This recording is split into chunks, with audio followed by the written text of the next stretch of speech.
Oops. Hey everyone, welcome to the channel. You'll notice that I'm inside, which is very unusual for me. In fact, I think all my videos are shot outside, but there's good reason for that.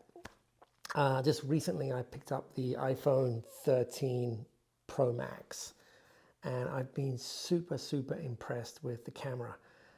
This was a big upgrade for me. I haven't bought an iPhone for a number of years. Super impressed with the camera. So I thought, you know, how good is it really? I mean, it looks great on the back of the phone, but how does it compare to some of the big boys? So what I thought we would do is do a little comparative landscape shoot. The iPhone 13 Pro Max against the Canon R5. Now I know this is not a fair fight. This is a great camera, but you know, I'm curious as to see whether the iPhone, whether you can actually use any of the photos for maybe a portfolio shot or something like that. So we're going to go outside in a minute and we're going to do a during the day test and then something sort of in the evening, a low light test and sort of push it a little bit and see how they get on, and then come back to the computer and then we'll look at some pixels. So if you would like to scrub right to the end of the video and just go to the conclusion, you'll see some timestamps along the bottom. Feel free to do that. If you enjoy this content, consider a subscription. That'd be awesome. Give the channel a thumbs up. Apparently likes really help out the algorithms. I'd really appreciate that. So without further ado, let's step outside. Hey everyone, welcome to a brisk morning for our first test shot. I have my two tripods set up down here. I'll show you those in a sec. It's a rather cold but super clear morning down by a local lake close to where I live.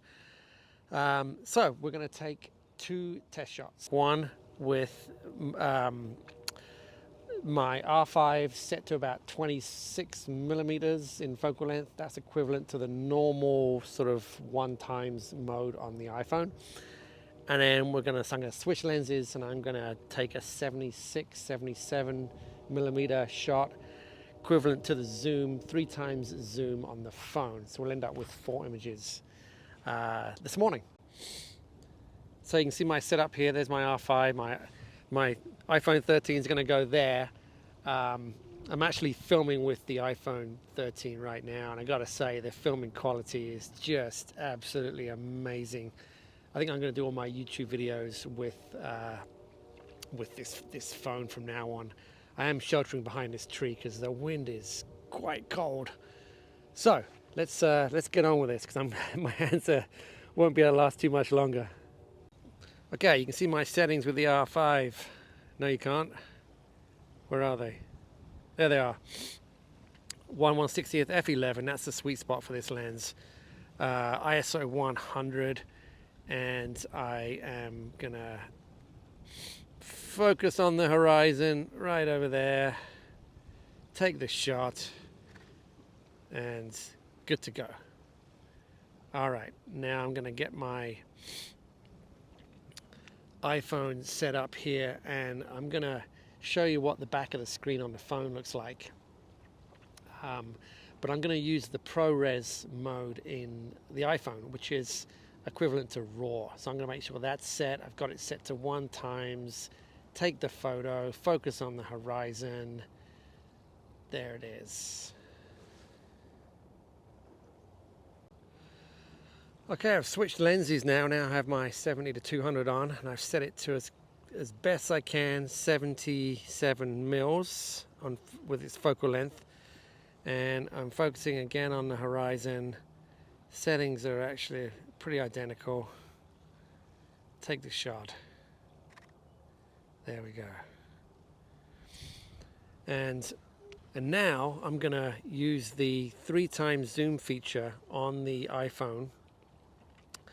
Again, we're in the ProRes mode, and focus on the horizon and take the photo.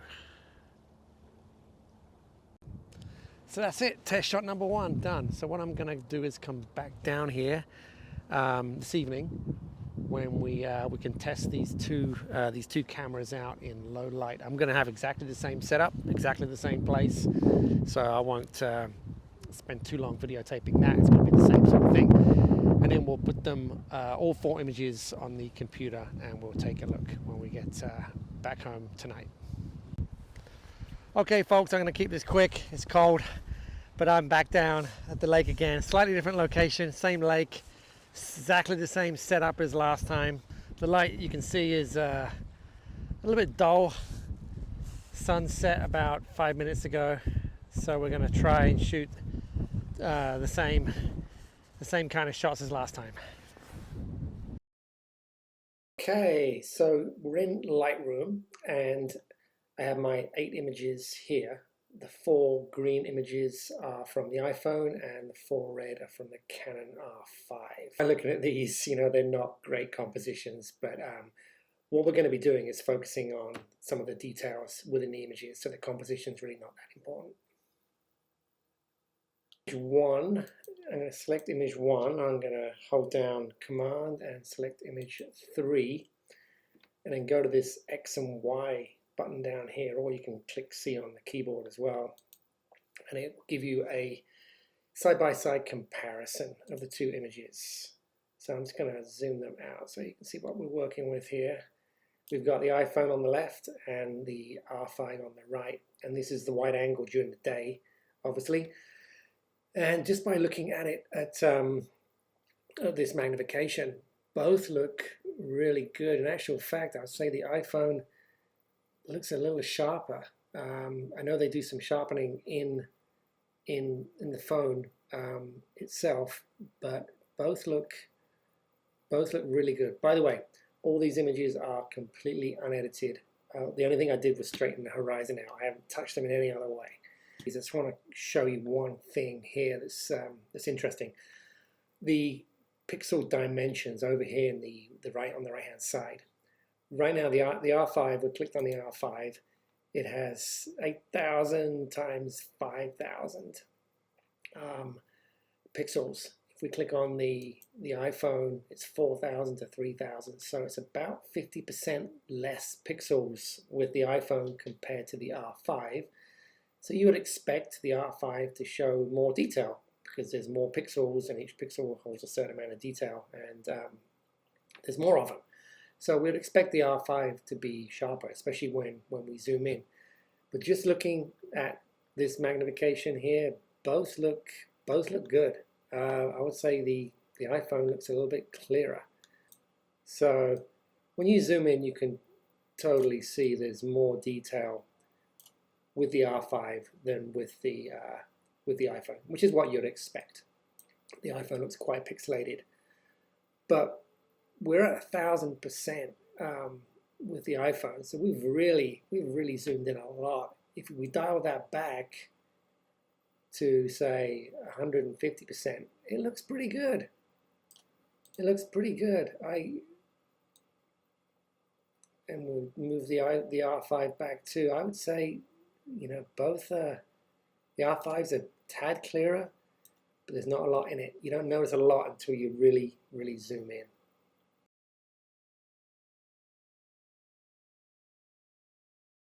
Are with the 3 times zoom on the iPhone and the 70 to 200 lens on the R5 at about 77 mils or something like that.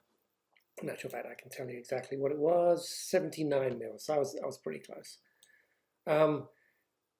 So putting them into about this comparable magnification, you can see there is not a lot in it.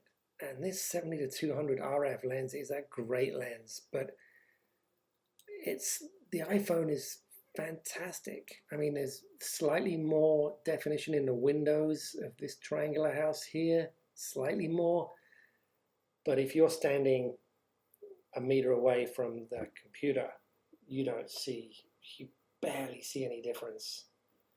Let's go in a little tighter and just take a look. I'm sure we'll see some difference now. We'll pull this one in as well.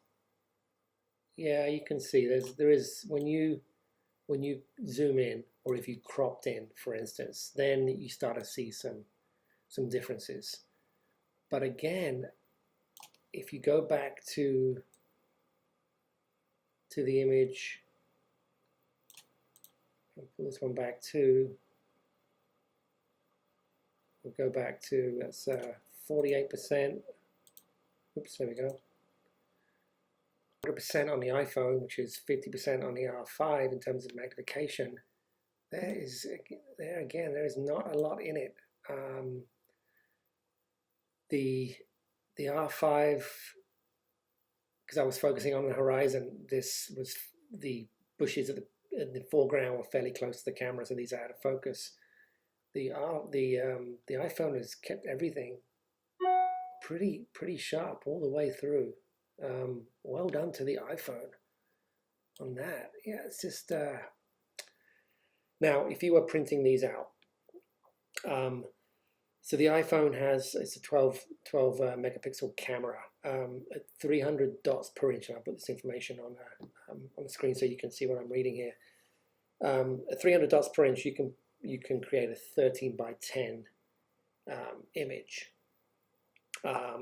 With the same dots per inch with the R5, you can create an image twice as big because there are twice as many pixels, so 27 by 18, which is a good size. However, with the iPhone, if you were going to be standing 1 meter away, the resolution in terms of dots per inch you need is something like 180.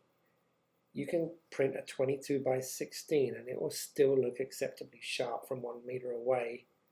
And that's a good size image for a phone. That's amazing. The R5 can go up to 45 by 30. So I would say in the daylight test, yes, the R5 is better if you zoom right in. If you were going to crop your image or if you were going to print really big, yes, the R5 is going to win, of course. But in terms of images at 100% of magnification, it's really hard to see much of a difference. You certainly wouldn't notice any difference if you're just posting to Instagram, or even if you were putting an image on a website. I think it would be definitely acceptable, say, for your portfolio. I would say the iPhone 13 is more than acceptable.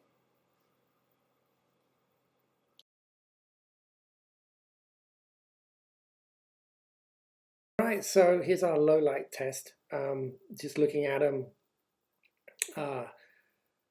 the iPhone looks a little bit brighter. Let's take a little zoom in on the buildings on that one there. Okay, so we're at 500% with the iPhone, and it looks pretty decent to me. You can certainly see a bit of pixelation, but that's, you'd expect that.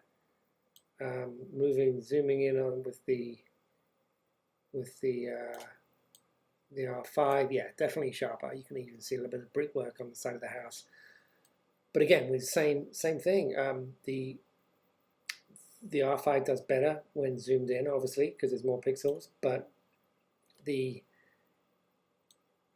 you were gonna print the image relatively small or use it for the web, I mean, looking at them here, focus on the buildings, they both look good. They both look really good. It's hard to tell the difference. There's a little bit more crispness in the R5, but it did well. Did well in low light. I just pressed the button on the back of the camera. I didn't do anything else. Wow. Very cool. And here's our last image here with the zoom lenses, and you can see, yeah, there's definitely you can definitely see the detail more in the R5 as you'd expect, but it's not bad. Again, the iPhone does a decent job considering it's a phone, and we're zoomed in at nearly 300% on the iPhone, and 150% or so on the R5. If we pull them out a little bit, pull this one out a little bit, I bet we would barely see any difference.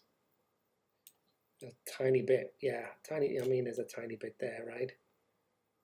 I don't know if that comes across. If you guys can see that, if you look at the tower, but not bad, Not bad at all. So well done to the iPhone 13 Pro Max. It didn't win the fight, but it put up a strong challenge, that's for sure. For a phone compared to a $5,000 camera, phew, yes, certainly did. So, in conclusion, the R5 won. Of course, the R5 won. But the iPhone 13 did a great job. And my takeaways are this. If I found myself in a situation where all I had was my phone, or the light was changing really quickly and I didn't have enough time to get my R5 set up, I would take my phone and I would expect, if I got everything right and took a good photo, I would expect a portfolio image from my phone. And I never would have said that before. No way. I always thought, no, there's no way a phone can take an image that's going to be on my portfolio. But that's not the case. You can take great images that look fantastic with the iPhone 13 Pro Max, no question about it. Now, if I was going to print really big, then yes, the R5 is the way to go. Or if you're going to crop in on an image, then yes, for sure. That's where you start to see the differences. But it's quite liberating to know that if all I've got is my phone and I see a great shot, I'm gonna work the image and I'm gonna take my time and try and get a portfolio shot because I know it will take a great photo. So that's my conclusions. So I hope you enjoyed the video. If you're still watching, thank you so much, and we will see you on the next one really soon. Hit the thumbs up button and subscribe if you enjoy the content. It'll be great for you to join my small community on YouTube. So until the next one, take care and we'll see you soon. Bye for now.